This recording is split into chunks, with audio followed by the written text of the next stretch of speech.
How do you fight for the care you and your loved ones deserve? Listen to real-life stories of inclusion and winning against all odds, and how these experiences change lives for the better. I'm Anne, a champion for inclusivity and a Manulife policy owner since 2009.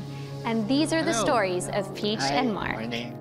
Ang hinahanap kasi naming mag-asawa, yung for my son who has special needs. Pagka sinasabi namin, we need a coverage for him, ang laging sagot sa amin, sorry, ang special needs, automatic rejection yan. Until, yun nga, yung friend ko, who recently became a Manulife agent, sabi ko, ito ang kailangan ko.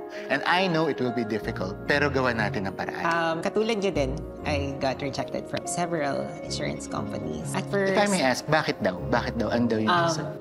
I'm a HIV positive.